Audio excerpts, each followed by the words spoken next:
I'm Brian, your host, and today we're going to continue our discussion with Google Workspace.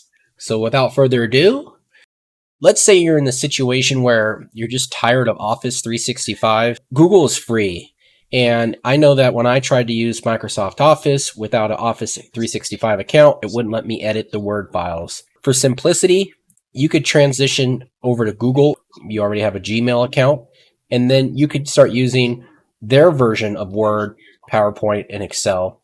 And that's what we're going to cover today. So how do I bring in all of my Microsoft products and transition smoothly into Google Workspace? That's what we're covering today. And that includes slides, which is equivalent to Microsoft PowerPoint, sheets, which is equivalent to Excel, and forms. And then for collaboration, maybe you don't want to use Skype or Microsoft Teams for video conferencing. You could use Google Chat or Meet. And I have a couple bonus apps that we're going to cover today too. And so let's get right into it. So what is Google Docs? Google Docs is a word processor just like Microsoft Word is. But what's unique about it is it's a cloud-based word processor. So that means everything you create lives on the internet. Doesn't mean you can't download it to your device. As a matter of fact, you can work offline without Google, with just without internet, with just adjusting some of the settings. But cloud-based means it's asynchronous, it's always auto-saving. So now we're going to go ahead and get started here. And I'm on my Google account here, and I'm using Chrome. So you want to use Chrome for the best experience with Google products because Google owns Chrome. And if you see here, I'm logged into my account. Once you're logged into Chrome with your Gmail account, then all you have to do is click this right here. Now, if I was in my Gmail, it's not too difficult either.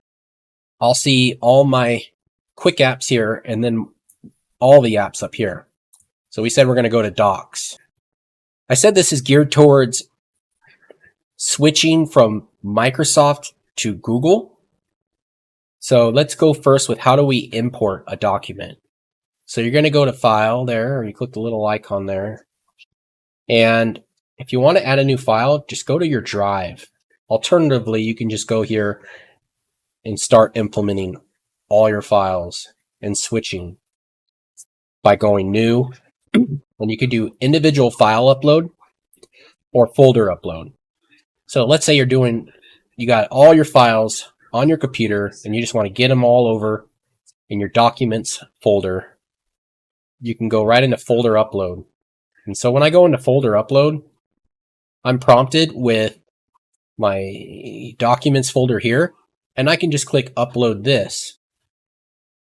Now, if I upload all this, it's going to take a long time. And if you notice here, it's saying, you can't see it right here, but you want to upload over 330,000 files to the site. I don't want to do that now. That would take forever. But keep in mind, you can do that, but you might run into limit on data restrictions, or I should say drive restrictions. So you can always upgrade your account to a Google paid plan. It varies. I think right now it's $299 a month for 200, and this might be outdated. 5 terabytes for 24, 100 gigabytes for $199 a month. So pick a plan that works for you, and if you need more data, you could always upgrade later. So I said all you have to do is go into your drive, click here to start moving all your files over. And we said you go to folder, or you can upload each individual file.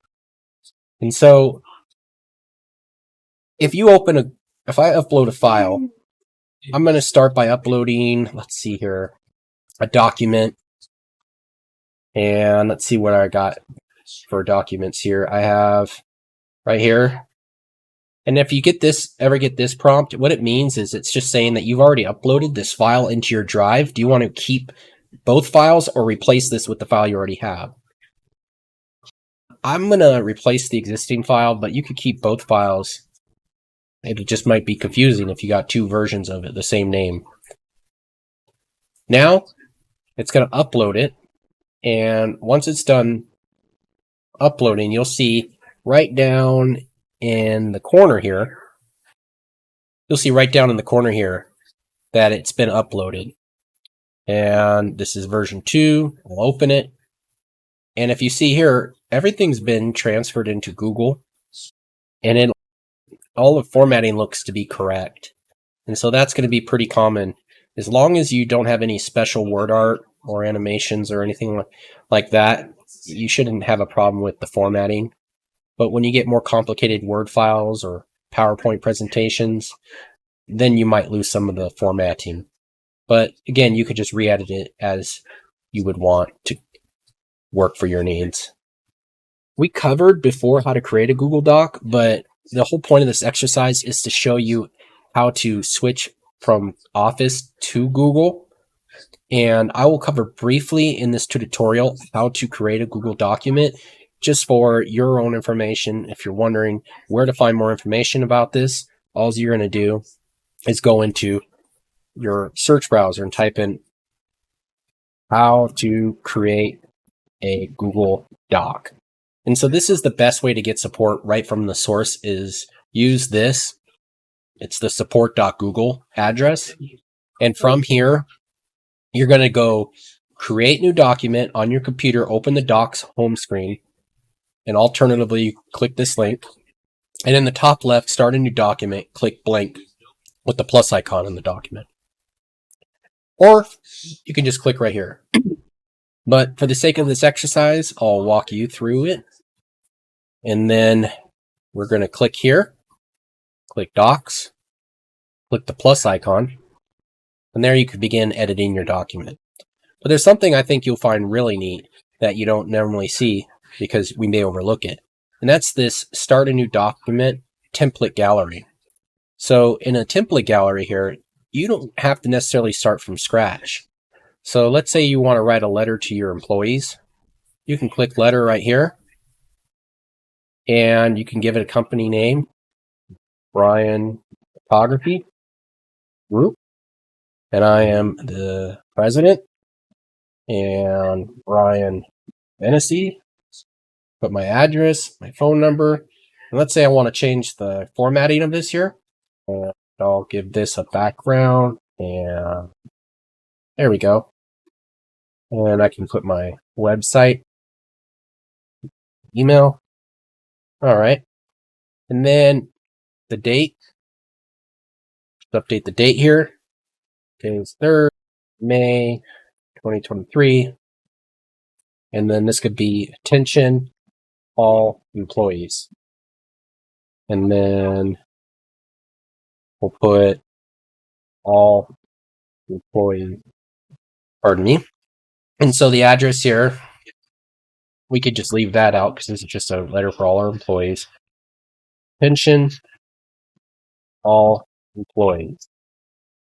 And then I could put a nice little, it's already created here, but the key thing to remember here is this is just filler text. So I'm going to put, we are switching to Google Workspace from Microsoft Office. Please upload all your documents on your device to Drive. Sincerely, my name. And then if you notice there's 2 tabs here, and you could mess with the tabs right up here. So if you see there, I can adjust my markers for my margins. And anything you're going to start with, or like any book, you're just going to go through the features one by one from top to bottom, left to right. So I'm going to call it letter to employees to switch to Google Workspace. I'll move it from my drive. I can create a new folder here and call it company announcements. And let's click the check mark. I can even add another folder inside of it and put letters. Now it resides from letters to company announcements to my drive. Or alternatively, I can go to a shared drive for all my fellow employees that I share a drive with. We talked about this in Google Drive. Company announcements, letters, move here, and there it is. And then from here I could star it. Let me dismiss that notice. I can move it again if I need to. I can work with all changes saved to Drive in this document. If I check this, will go to offline use, so I can edit this document without an internet connection. And then it'll update to Google Drive once it's reconnected. And an edit history, when I started it, it was just this template. I can go back to the most recent changes here and view where I want to keep my versions. So that's good to know if you're working with multiple stakeholders on a document. As well as open this for comment history. So I can make a comment here and just click the plus icon and put, should I use another font for the date? And then I can comment that. And so that will be my notepad that other people can see this when they look at this letter before I send it to my employees, such as if I have a legal team that needs to revise any of this information. And then if I do need to get support right away from my fellow colleagues, I can start an instant meeting. And from there, it'll ask for my microphone to be used. Let me show you here. It's going to ask for my microphone, and I just allow this. And then from there, I would share this information to those that were going to be using this or will be joining the video call. I copy that. And then I could present now if I want to present this whole screen to them inside the video call. And I could share this file with them right there. So how that would look is I'd open up Meet. And then I would, actually, no, when I'm inside of it, all I have to do is just, I'm already in the Google Meet here. So I would just send this as an invitation to someone in email. And then I'd click Compose and then post it right here and send it to person 1 or person A. And that could be Rob. And then I say, please comment, please let join for the discussion recent letter to employees.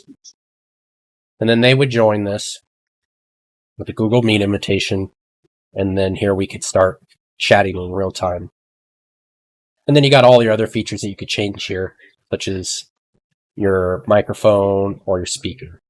And so I'm going to end that call, end it for everyone. And so from here, you could see just what we're doing here. We just went through how to video call, then we could share this document. We talked about this in Google Drive. I'm the owner. I can add an individual person here or groups of people. And I don't want them to have editor privileges. Comment, I like comment because they can make comments, but they can't actually edit it or just view it. But I usually leave it on comment. And I can add an expiration date, have it expire 1 month or June 2nd, so 1 month from now, at a select time at, let's say, 12 a.m. And I can remove that expiration by clicking the delete there. Please review this document by June 2nd, 12 a.m. And so I can also send this invitation. And if I want more information, I can always go to help. And then if I want to prevent them from being able to edit the file, or editors, if I gave them editor access, they can't share it or change permissions for other people. But so generally I might do that. But this one is also maybe very useful to you. Viewers, commenters can see the option to download, print, and copy. So if they're a viewer or commenter and you uncheck this, they can't go here and click file and download. So what that looks like is if I go here, they won't see make a copy. I see it because I'm the owner. They won't see download, and I see it because I'm the owner. And they won't see necessarily print either, because once you go into share and you go into settings, they can't do download, print, or copy.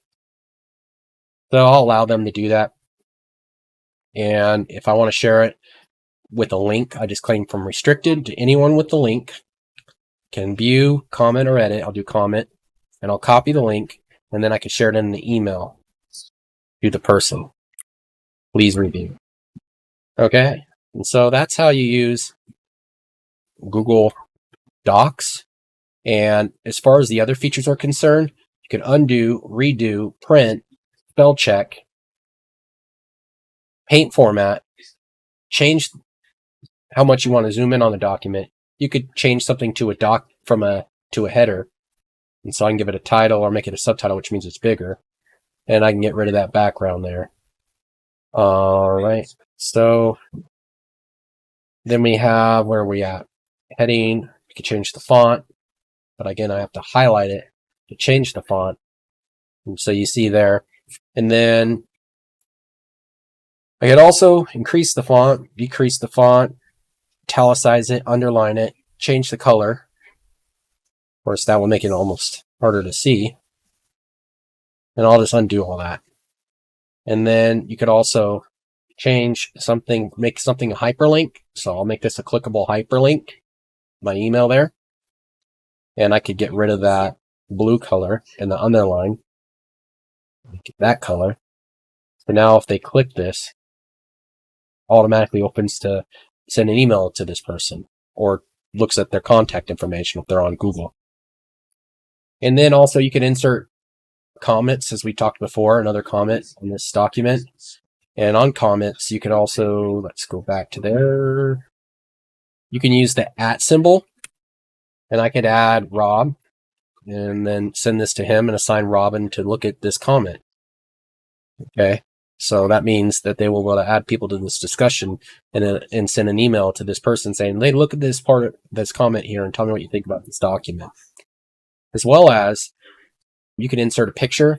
Now I like this because there's a lot of times where you need to insert a picture for your docs, files, whatever it is. And you can go right into Google Images here. And so I could say photo logo. And maybe I want this cool little logo to go in here and insert it. Keep in mind, though, you want to make sure you have permission if it's a copyrighted image. You're going to use this for commercial purposes. And I could change whether it's stacked or maybe it's a background. And so you see how I can change the way the image is displayed on how it floats into the file. I'll do the background here, and then I can move it over here. No matter where I move it, it won't affect what's going on with the text. So that's a neat feature there. And I could change again the margins and the columns. And then we have centering. I'll go right here. We could do all centering. We can do all, yeah, that looks nice. And then we could do 1.5 spacing for everything. We could make checkpoints on all this, like if it was something like this, but I don't think we need to do that. And then we can uncheck it. We can undo that. We can make bullet points. Type a bullet point, make numbers. We'll undo that. And then you could indent, undo it, and then you could clear formatting. You can put background colors as well as border around everything. And there you go. So you have a nice little border here, and I'll increase that so you can really see it. All right. And so that's really it. If you want to make any suggestions, suggesting edits becomes suggestions. So if anyone ever wants to view the file rather than editor, and if you gave them editing, suggesting privileges, they'd go here and put delete. And then look at that.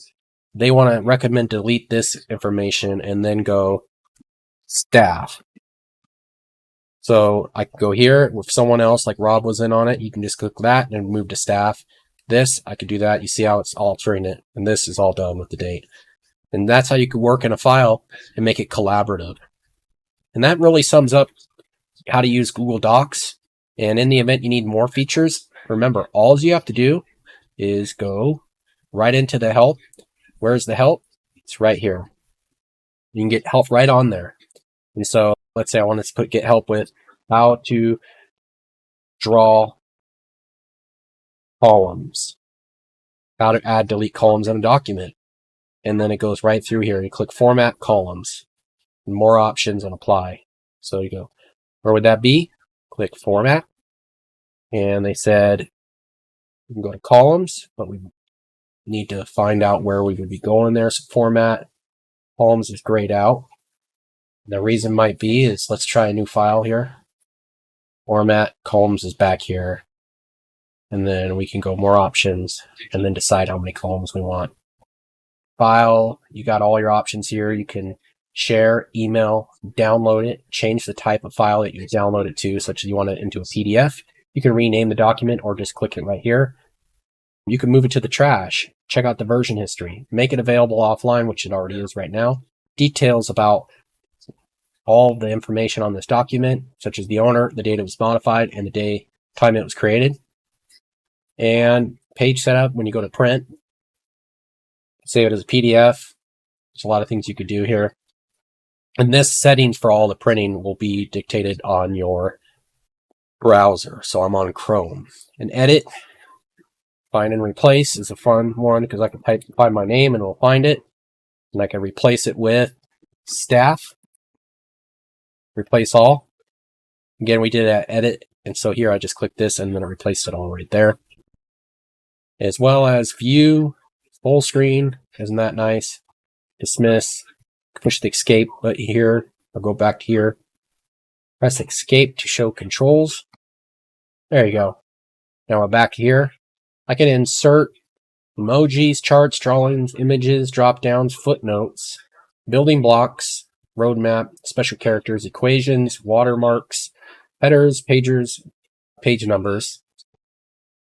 More options.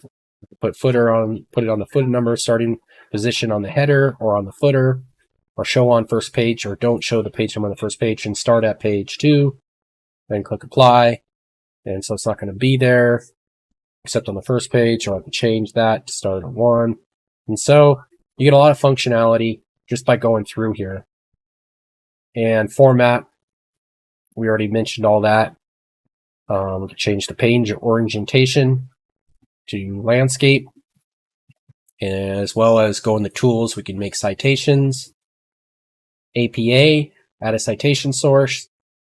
It's a website, access by website, cite manually, the author, what's their name, Brian, Venice. So you can make, say it's a corporation, title, staff, group, publisher, Brian, staff, photography, group, published this year, and there's no edition or volume. And if there was a URL, it's just going to be docs.google.com.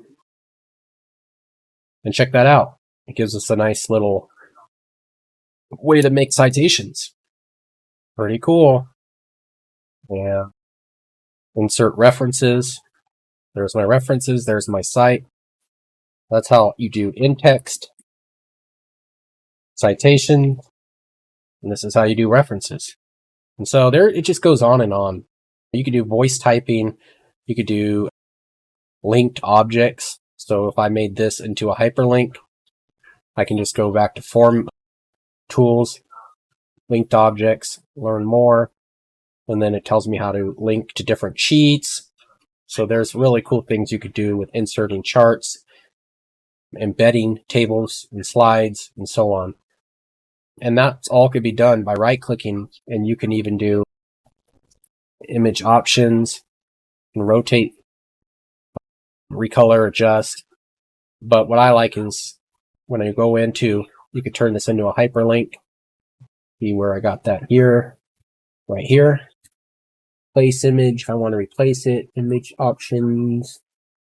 So yeah, we go into format, we see all these different things we could do, as well as tools, a dictionary, translate document. We could translate it to Albanian, and we'll see how well it works. Give it a time here. And look, it's been translated. And we can go back here and notification settings. You'll get notified when there's any comments left for you, or all comments are made on this, or added or removed content, or none. You never get notified. That's cool when you're working on a document. You want to keep the integrity when a lot of people are working on it simultaneously. And then accessibility, turn on Braille support, turn on collaborative announcements, know when people enter and exit your files. And by that, you'll just see a little logo when the person's icon is in the file. You'll see their information. And you can learn more by clicking here, as well as turn on magnifier support, which is really neat too. And then extensions are nice when you want to add, let's say, fonts. So I added a font here, and I get all this new fonts that I can use with Extensis. And so now I didn't have those fonts before, but I got them now. And so what's great about that, now I need to select some text to make that like that. And I'll size it up a little bigger. I can see it over here, what it looks like.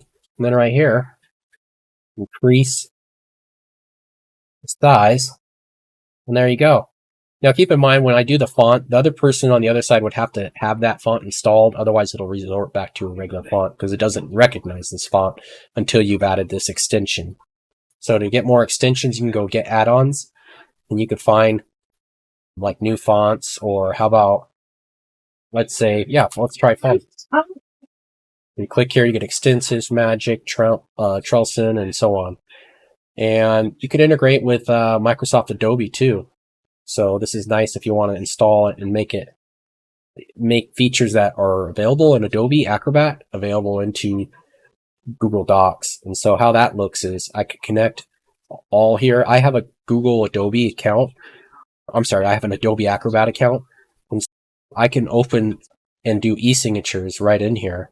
And so I'd go right into extensions, and let's see where that went.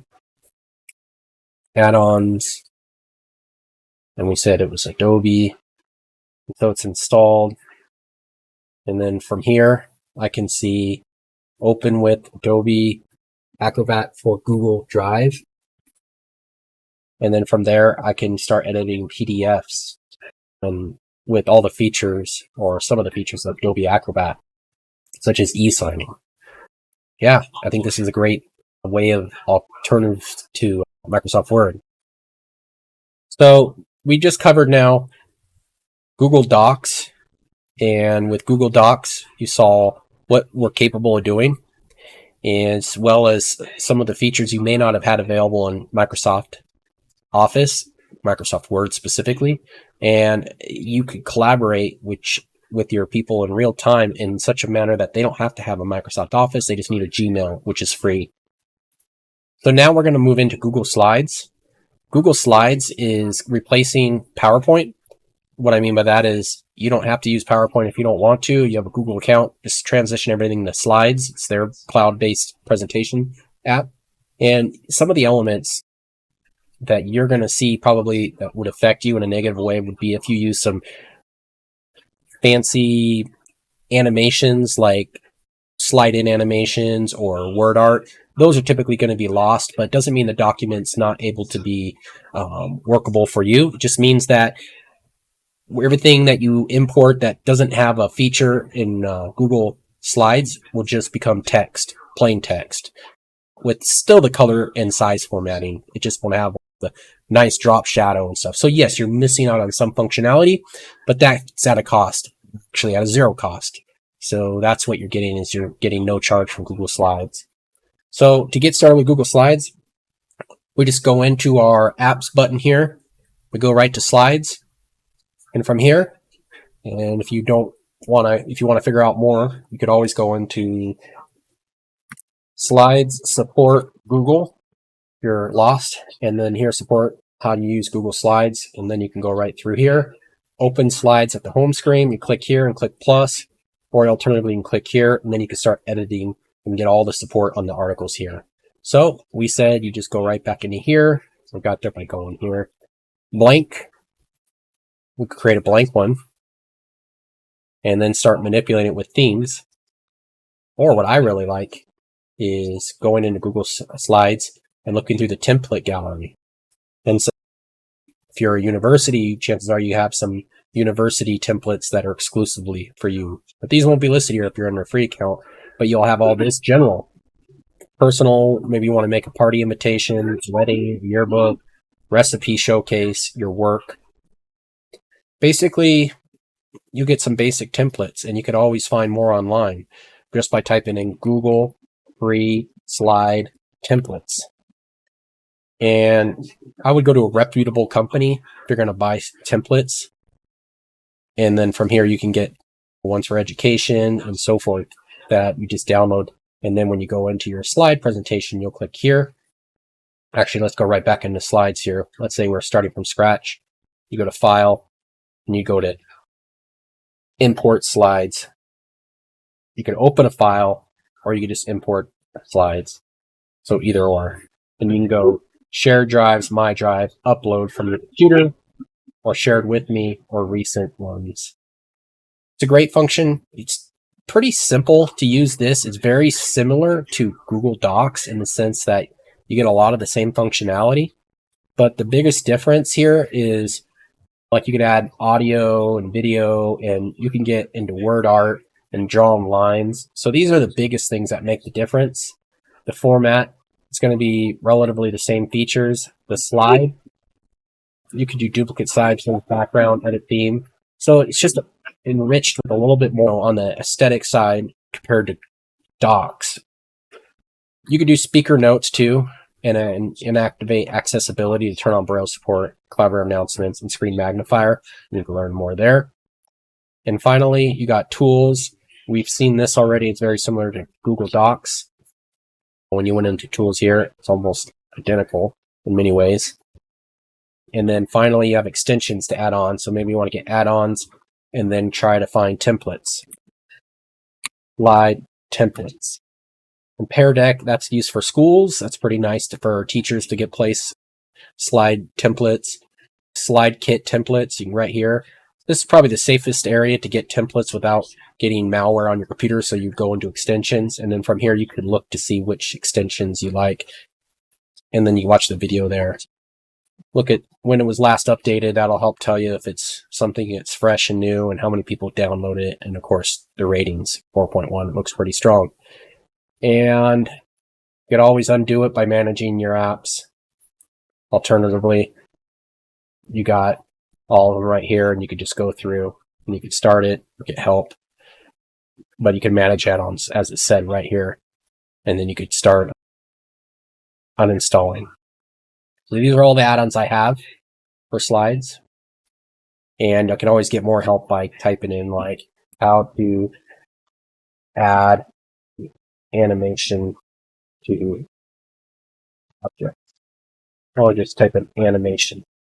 Transitions, that's exactly what I'm looking for. Transitions. And I can start figuring out how to make a transition for us.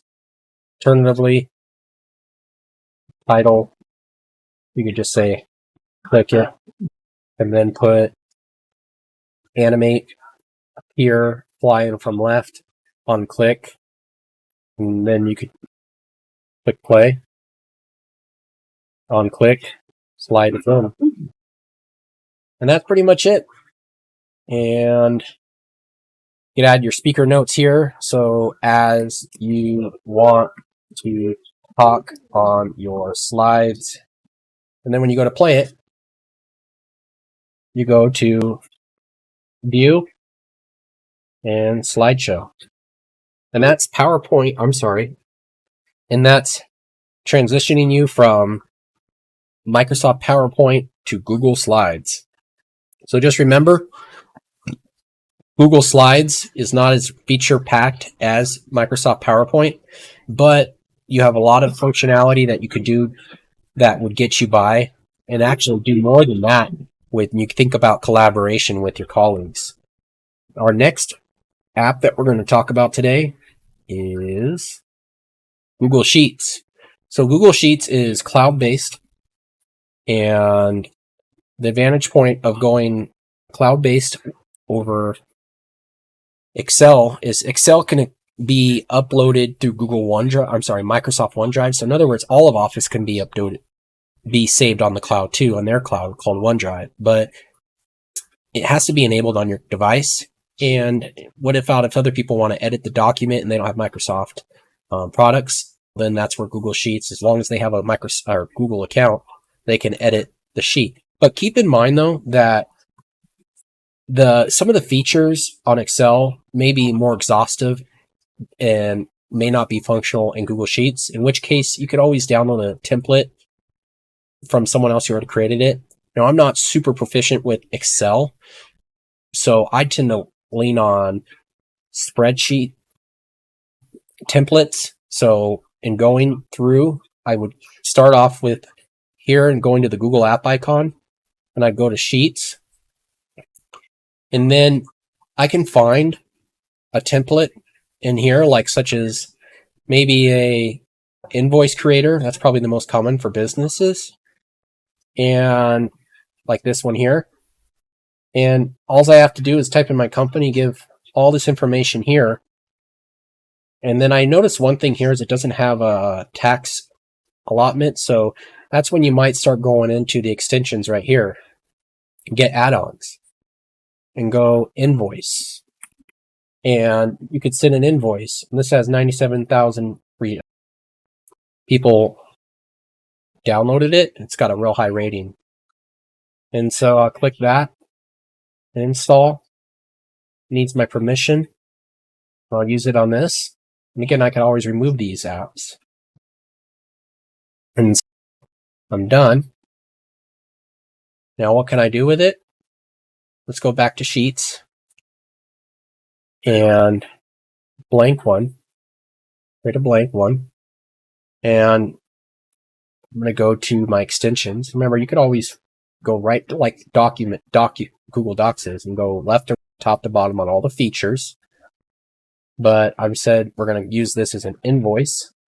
I'm going to go to accessibility extensions, and I downloaded a classroom checker before, app sheet, and macros. No, get add-ons.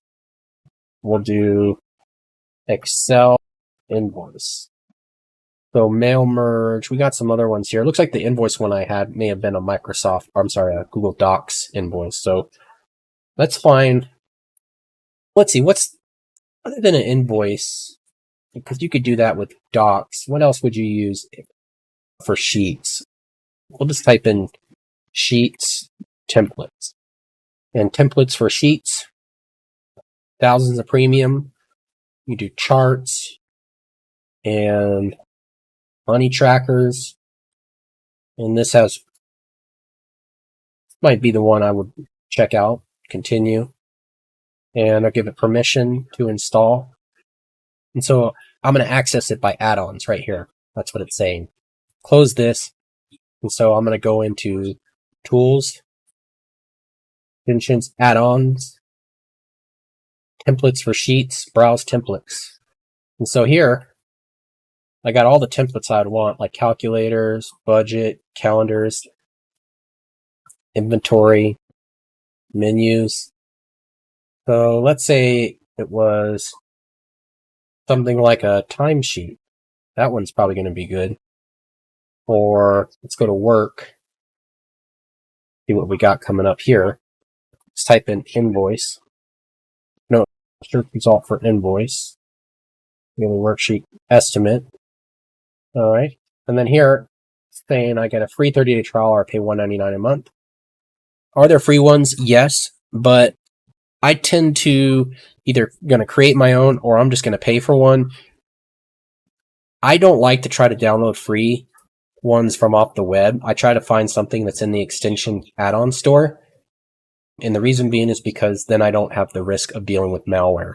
Soon you get these add-ons, it's a whole lot less riskier than to just download from the internet, where it could be any website given any malware that goes on your computer. This is just going into your Google Workspace account. So it's the developers at Google are researching these apps to make sure they're not going to be doing any bad things to your account. And if you ever did find something, you could always report an app. And with Google, they're going to take that seriously. And so that's how you can get started with your slides, your Google Sheets. And you could always, of course, import from your device by going to upload and then finding your spreadsheet on your computer. And so that covers how to use Google Sheets in a real basic format. Now we're going to move on to Google Forms. Now, Google Forms is used to conduct surveys, polls, tests, find a time to meet with others. Essentially, it's a great tool that there are competitors out there. Of course, Microsoft has their own forms, but this is real nice for anyone who has a Gmail account or not. They can fill out a form you can collect email addresses, and you can start working to collect or analyze data. If I go into my Google Apps and I go down to Forms, right here, I'll be able to access it. And from here, I can start with a blank, or I can find it from a template gallery. The most common one that I see that people use is probably Find a Time.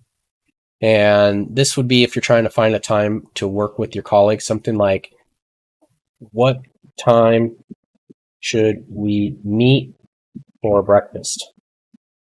And then I could make this bold, underline it, italicize it, whatever I want. And then I could ask for email to validate who I'm getting my email from, or if it's more ambiguous, I can just go into and turn off some of those features. I'll go back into questions here, and I'll leave it on the default to collect their email address, but you could change that anytime. What times are you available? Now they left a nice little template, so I don't have to create this from scratch, and I could just make this say 8 a.m. to 9 a.m., 9 a.m. to 10 a.m., and 10 a.m. to 11 a.m. And then there, I can say Monday, Tuesday, Wednesday, Thursday, Friday. I can move Friday, and maybe I'll add another row and put Sunday. And then that's a grid box. I can add a little picture here, and I could go to Google Images and put breakfast ideas.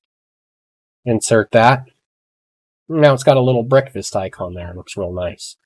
And then items to discuss. Maybe I want to say a long paragraph, or I want to make it into a checkbox and put business, leadership, future innovations, ideas, innovative ideas, or recreation. And then I can add an option for others so they can choose what they want to talk about. And they can add what kind of diet they're on, as well as add any questions here. And I could even allow them to upload a file through a new question by clicking the plus icon and change this to, maybe it's a date selection tool or time tool or file upload. And from here I can go to continue and put, please upload any files to be used on our company projector during breakfast. So if they need to talk about something, we'll be ready to present it. We can select if they want a certain type of file, but we'll just let them upload anything. They can upload multiple files, maybe 5 files, and we could change it to maybe 100 megabytes max file size. And view folder, they can have all their files dropped into here. And so there we can find everything we need in one place. And then from here, we can add new sections too, just by going here. And let's say I want to add a new section, import questions, add image, video, add section. And this will be a whole new section for managers only. But managers, please fill out this section. And then I can add a question to that section. How many employees are in your department? And then you can do short answer, or multiple choice, or a drop down. And we'll drop down, we'll do 1 to 5, 6 to 10, or 10 plus. And then we can change the color of this whole theme. Let's say we're done here, and I'm going to change, I'm going to give it a nice background. Food, breakfast, insert, and we'll change the color to something pretty nice, and the background too. And we'll close this. And so you got a nice little picture up here that was changed to, and a nice little image here. And then for when you're done editing, you can view it. And so this is what it would look like. let's meet at, and then your email they would type in there. And then from here, what times are you available? And then they could put here and maybe there. Items to discuss, option 4. Now on this, I should say other. So I'm going to go back into here and go down to where I put that. And this should say other. So I'll delete this and just click that one. So now when I go to view it, you'll see that right there, it's all been saved. I could add other and put new logo designs. And then I'm vegetarian. Or I can add other and gluten-free or other no seafood. Any other comments or questions? I can leave that blank, and I can add a file and browse my drive and insert it. And then here, this shouldn't be here. So I'm going to go back in there and see why it's there. Looks like I left this here, so I'm going to go here and delete this. And now I'll go back into here and refresh this, and there it's gone. So next, managers, please opt this section 2. How many employees do you have? 1 to 5, and click submit. And so now when I go in, I can get notifications of who submitted this right here. When people make changes to this, I can also add collaborators to work on this file with me, just like you've seen with Google Drive. All Google Drive files there that are in the Google ecosystem. But settings here, I can collect email address, or I can put do not collect. I could send a copy of their response to them when they request it, or always. So if they want to see what they did, if we have their email, we could send them a carbon copy of what they just did.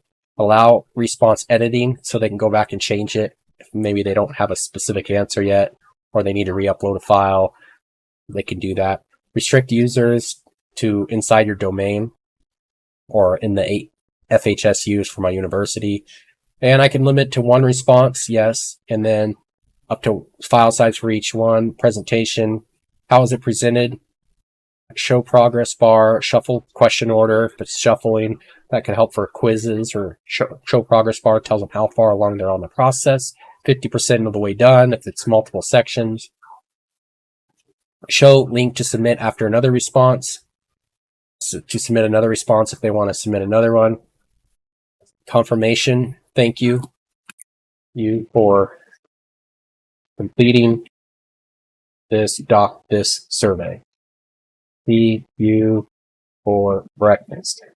Share the results so they can see the results too, if you wanted them to. And then form defaults, question defaults. You can make questions required by default. This is just when you're creating new forms. Do you want it to default to verify their email address? And you can always remove that later. And make questions required by default, so all questions would be required. Otherwise, they're just optional without that checked. And if you're making this a quiz, it could provide points for right or incorrect answers. In this case, obviously, we're not doing that. And once you do get responses, you go back into here and you'll see one person already filled it out. This is the times they're available, color coordinated by the time. And then you'll see that one person, 100% of the people, because there's only one person that submitted to business leadership and new logo designs. Looks like everyone's going to be vegetarian. So I'll be vegetarian minded, and then 0 responses for any questions or concerns or comments. And there's no responses for any files, so I'm not going to have to put anything here on the projector when I show up to that breakfast. And then I have 1 to 5 for this manager. And so if I want to export this information, I can link it to Sheets or download it as a comma separated value, or I can print it, but they typically aren't very printer friendly. If you notice here, it's taking up a lot of text. So I may choose to link to Sheets and then give it a new name or existing spreadsheet I can put it into. And then from here, it'll be a comma separated value or a Google Sheet. And from here, it might be more printer friendly. And then I can put this in different formats. And there you got yourself survey that things you can analyze. When you export it like a CSV, it can be put into programs like Qualtrics for analyzing like surveys. And so this is how you do it. If you send it to someone, you can give them the link and even shorten the URL right here and put it in an email, or you can just email them. So we'll put Rob right there and I'll go to Rob, or you can embed it, but you can't embed this survey in a website when you have a file upload. So that's why that's there. You can't embed this particular. But if I went and removed that, so if I went back to questions and I removed that file upload portion and went back into here into send, and if you see here how I can embed this into a website so they don't have to see it, they can fill it out on the website, or you could Facebook it to them or Twitter it to them, take your pick, and you could include the form in an email if you're sending it to Google domains. Or actually, let me see here. So if I sit and I can include the form in an email if it allows me to submit these sorts of information in there. I think if I remove certain attributes, it'll let me send it as an email. I could add editors to it and then change the permissions on who can access it. Anyone with a link can edit. No, I don't want that. Anyone restricted, and then put someone in here and make them add expiration because we need to send it out in time. That's pretty much Google Forms. And now we're going to move on to the next program, which is Chat. And so with Google Chat, it is excellent to use this in the event that you don't want to use Microsoft Teams to communicate. And why not? If you have a Gmail account, you can go right into Gmail here, and it's already going to be in the left-hand column, Chat and Spaces. They're essentially the same app, but Spaces is separated now, which basically means that if I go into the chat icon up here, you're going to see two headings here. You're going to see Chat, and you're going to see Spaces is more of a permanent place to talk with people. If you see here, I have an honor society, online student senate, web development club, student relations committee, and two of my classes here. And so the great thing about this is a very kind of a more permanent place to talk with people. You could share files, assign tasks to people, add a space task, and give it a date and time and assign it to a specific person, and then checkpoint it when it's off. Files, you can upload files, so maybe it's a syllabus for the class. Chat, now you're in the chat, so now you can do @ symbol and then put everyone, and then send a signal, notify 19 people of what's going on here. And you could mark up your text, add reactions, GIFs, upload files, or even do an instant video meeting with them. This is a great function for just more permanent places, the space to chat with them. And if you want to chat with just individual people and it's a one-off conversation, maybe you could say, okay, I want to chat with my teacher as well as a classmate, and then I can start a chat with them, and then I'm going to have a little chat with them, and then I can start talking with them and do just the same things I would do in Spaces, where I can do video conference, file upload, GIF, emoji, or file markup. And what great thing about it is whenever you send something, you'd always edit it and remove it, such as if you typed something wrong. I'm going to leave this, and it says, all right, so that's gone. But if I ever, let's say I went back into something, I could go back and delete this comment I made or edit it. And at the all means it went to everyone. I can cancel that, and I can even make a reply inside that one, which makes a new thread. So you have some great ways of meeting with people here asynchronously, and then you can always go to Meet if you want to meet synchronously. So Meet, just as you see here, is one way to go about it. But another way, and probably the most efficient way, is to either go through Meet right here, or what I like to do is go through Gmail, and I'm going to click right here, and then join now, and I can send this information. But most often the night when you're doing a video call, you would just go and create a calendar event if it's for the future. And so let's say tomorrow I want to do an event, and I'm going to do it at 8 o'clock, and I'm going to add a tile, Meet with Web Club. And it's going to be in a time zone. It's not going to be all day. We'll say it's at 8 o'clock. Time zone is going to be General Mountain Time. I won't let the separate start and end time zone confuse you, so just do which one you would use. Current time zone I'm in would be Pacific Standard. My school is in the Central Time, so I would just leave it there. And I could even do a find a time just to look in my calendar, as well as anyone else's that I have attached to it. By adding other people into this guest, if I typed in, say, Suzanne, I would see that she's busy from 3 to 4 here, so I would do it here. But cancel, I want to go back to that. So let me go into this, and I'm going to open this up in full form. And then add location, no, because we're going to join with Google Meet. That's the meeting info right here. So it's not at a physical location on a map. Notify them 10 minutes before. I could change it to days or weeks. Days, weeks, and so on. I could set it to recurring too, such as a daily meeting, weekly on Thursday, monthly on the first Thursday, annually, or custom. So I can repeat every 2 weeks that we would meet on Thursday. It starts on, we'll say, starts or it ends on, we'll say August 3rd. Or it starts after 13 occurrences and so forth. So basically, ends after 13 meetings or on a specific date, or never ends and it's always on a calendar. Typically, I have an end date if I'm just going to be a repetitive every 2 weeks by the end of the semester. And then from here, you could select which calendar you put it on. I have an Honor Society calendar and a web development club. It's going to be on my personal calendar, and I'll give it this flamingo color on my calendar. So I'll recognize it as a personal meeting, and then I could set my calendar visibility for this to either say that it's still free, but obviously I'm going to be video conferencing. I'm probably not going to be free to talk to other people. And I can make it a public event that people can see this when they look at my calendar, or it's private and it would just say busy on my calendar. So the default visibility, I would say if it's a private thing, you don't want other people to see then change it to private. But if it's something like a public meeting for, let's say, the web dev club, I put it to public, and anyone could see this event details, including its description and names of attachments. Speaking of attachments, I can attach a document here or create meeting notes. Great thing about meeting notes here is it'll now have a place for me to update an agenda, and everyone can just go into the Google meeting and see that agenda right there. And then, of course, I can mark up the text, including hyperlinks, and remove formatting.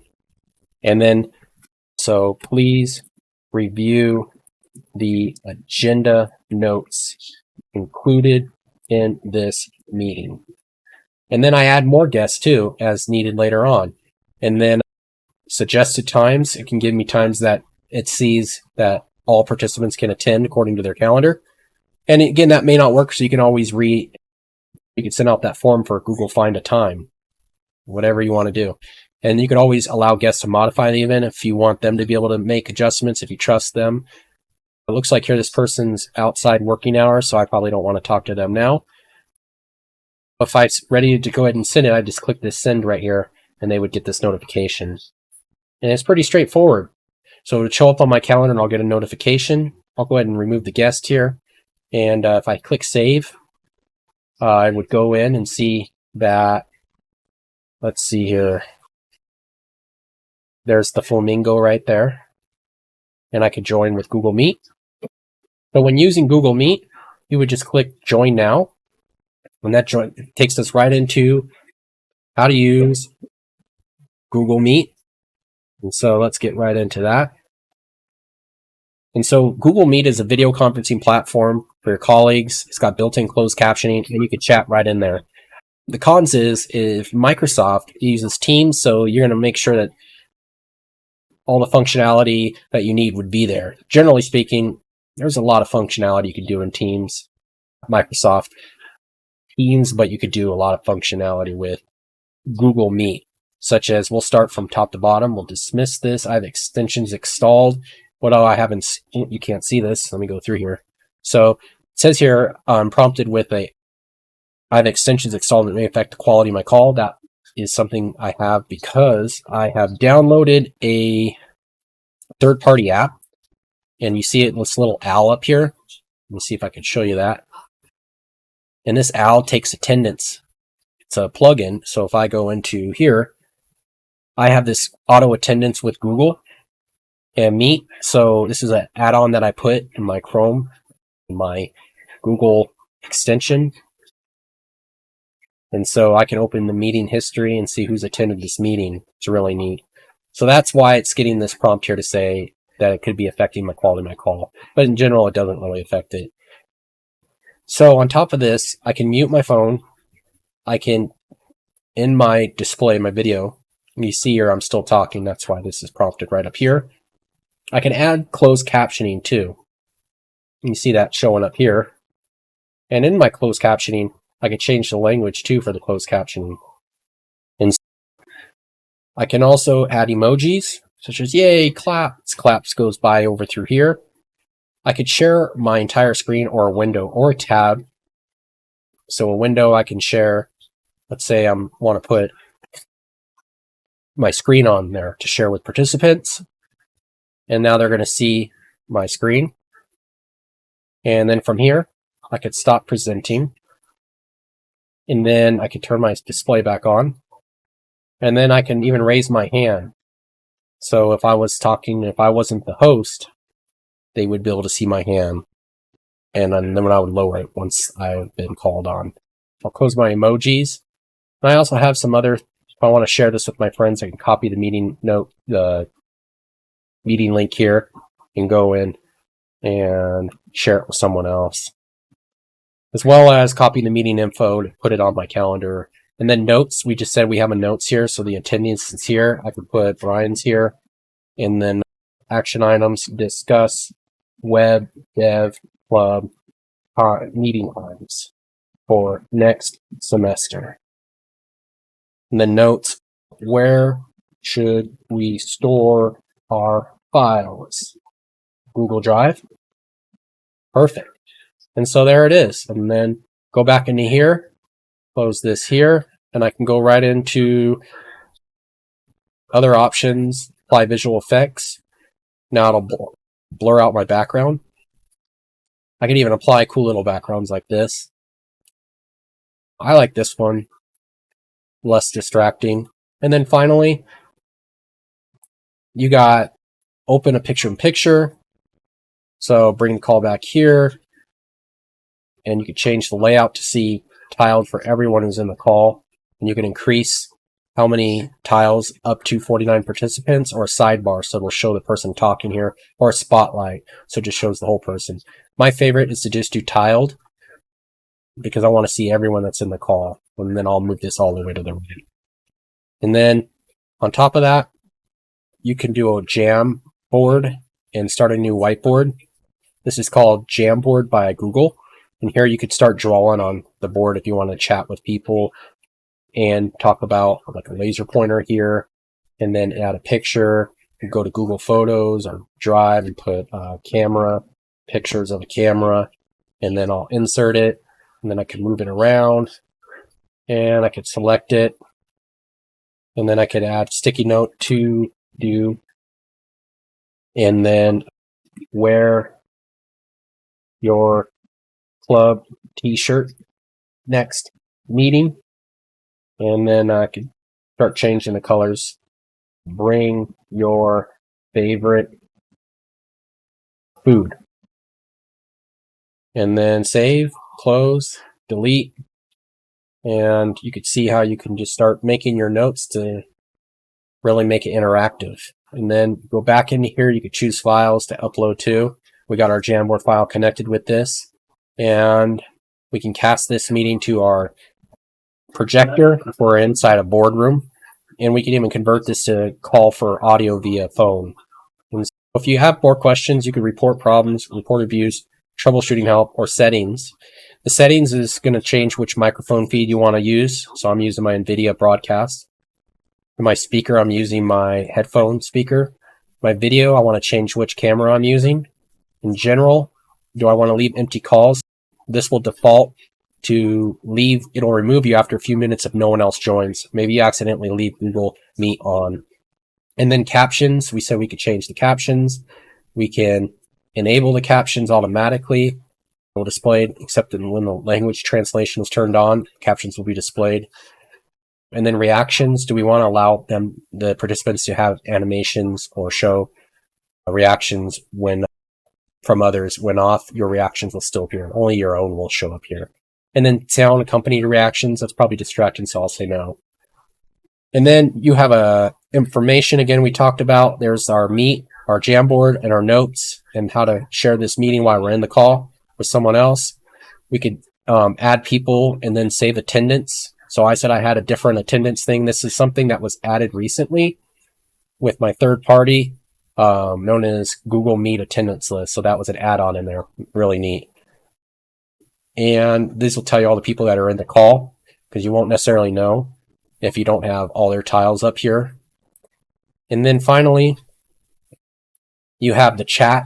So you could share the chat here. Anyone who joins the chat or the meeting after you've posted something in here, that won't be displayed. They'll only see what's done when they're in there. So if I posted this at 6:47 and it's 6:51 now, and someone joins, they're not going to see this post, so I'll have to repost it. So in the start of each meeting, you probably don't want to put all your meeting notes or links or chats right here. That's why you would go back into and see it in the information tab. You tell them to click the information tab, and it would be here to get all the agenda items. And then activities, we talked about whiteboarding and host controls. I have host management, and I can share, I'm letting participants share their screen, send chat messages like we saw, as well as send reactions and turn on their microphone. I can disable it so no one could talk during the meeting, and I can disable their video feed too from the meeting. And meeting access, quick access. If this is enabled, it just means that anyone could quickly join. They don't have to ask to join, where the host says, oh, let me let you in. So this is defaulted to let anyone in who joins. If I click this off, I'll get a notification saying someone wants to join. And what that would look like is if I go here and I copy meeting info and I put it in a different browser here and I click join now, it's just automatically letting the people in. So you would go in here and you could disable this. It's letting me in because I'm the owner of the account. So it's going to let me in automatically. And that's Google in the call. Just I can leave the call and leave it open for people so they can continue talking, or in the call for everyone. I think I had a good experience there, and I hope you did too. And so that is Google Meet. And we've talked about how to use this in Calendar as well as in Spaces. If you go into Spaces, we said you can just start an instant meeting, and that's in Google Chat. And so here you can start an instant meet with them right down here. You can see your new meetings, or you can go into your Gmail here and do an instant meet with someone. New meeting, and then you send this to someone, send invite. Oh, you can't see that. No. And so the last thing we need to talk about here are two more apps. We have Google Groups. I'm going to highlight this very briefly because Google Groups is something I typically don't recommend using for most of your situations. It's very pertinent to the type of person that would need it, and I'll show you why. If I go into Groups here, this is where you find it on the apps, and it looks like a bulletin board style, and like it's not too bad, but it's just all text mainly is what you're doing. So if I said a reader, web, dev, club, share ideas, and then I can limit it to at group people within my domain or anyone. And so here, people externally outside my domain at FHSU, my university, can access it. And then give it a name. I think that's a good name. And then put we discuss web coding.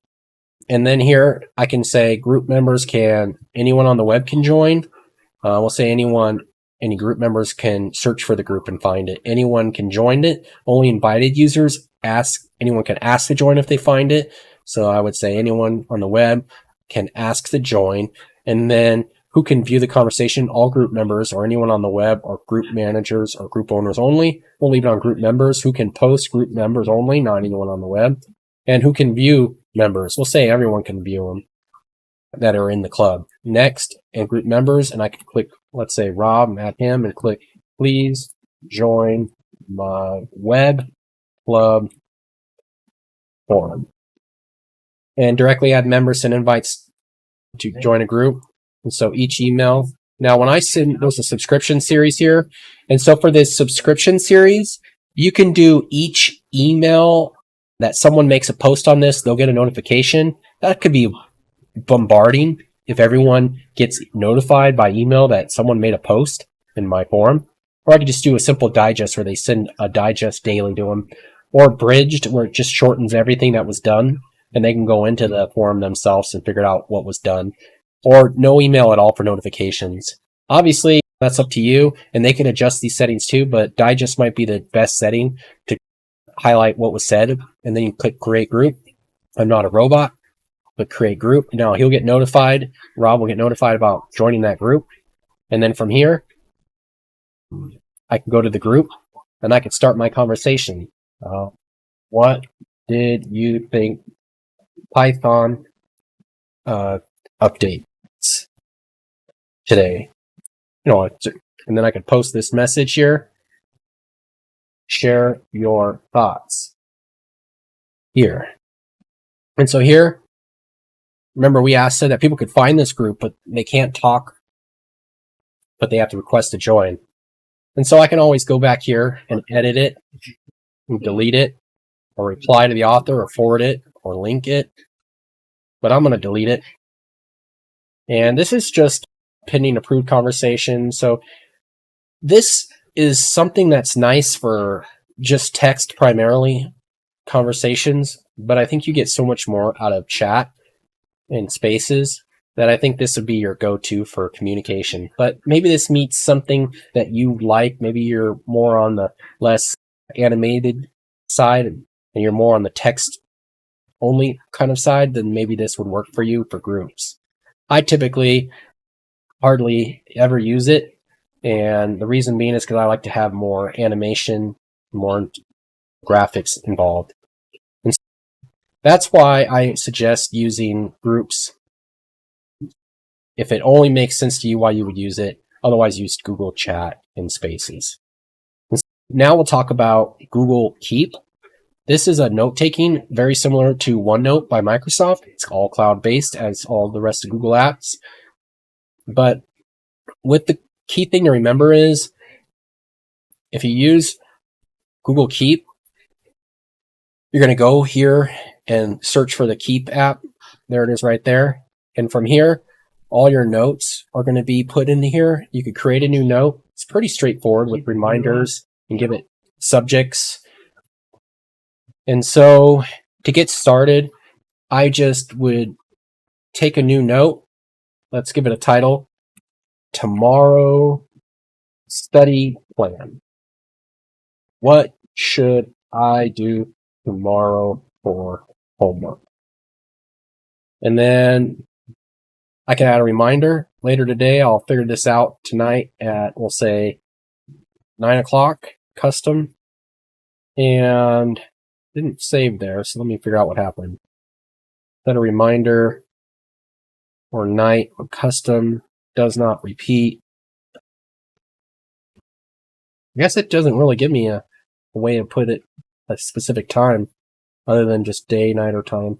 So maybe they can work on that later, the developers. But we'll say 8. Okay, it's only 7 now. And then we could add collaborators. I can add Rob. And then save. And then I can give it a new background there like that. And then I could say, okay, let's add a picture here. Or I can remove the picture. And then I can archive this once I'm done with it. Add a label to it. It'll be new label, put homework plans. And then create it. And then from here, I could pin it, close it. Now it's pinned right up here. And then he could see what homework I'm working on. Maybe your friends, you working together. And you could add more collaborators. And when you're all done, you just go right here. And you could also make a copy of this if you like the format. Show checkboxes when you're done. And then once you're done, you can copy it to Google Docs and start working on it there. Or you can archive it when you're done. And so where would I find it? Homework plans. There it was. It was done. Yeah, let's see what it looks like when I go to Google Docs with it. the open doc, and my plan is all done here. And so that's notes in a nutshell. And you can move this to the trash once you're done with it. So I'll move this to the trash. Let me see here. If I go into here, settings, reminder defaults, display rich link previews, enable sharing. All right. And then for here, my personal projects, I can try to move this to the trash if it'll let me. I think I probably have to delete this whole note here and delete note, as well as trying to delete this edit labels. There it is. And I could trash this one, delete, trash this one, and delete. Now I'm back to square one. Done. Okay, so I think we got it all figured out here. It's a pretty straightforward program or app. And so we've just covered Google Keep, and the last one is Jamboard. We just used that. I'll cover that real quickly here. Go back into our Google Apps and go to Jamboard. And from Jamboard, we can use this like a whiteboard. So we saw this already when we created our Jamboard in our Google Meeting. And that's it.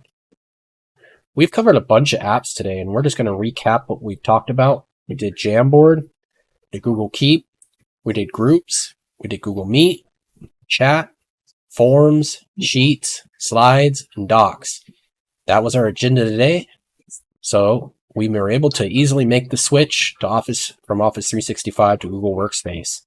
So now, what are you going to do next? What I would suggest doing is once you get familiarized with these apps, always refer to Google support for Workspace.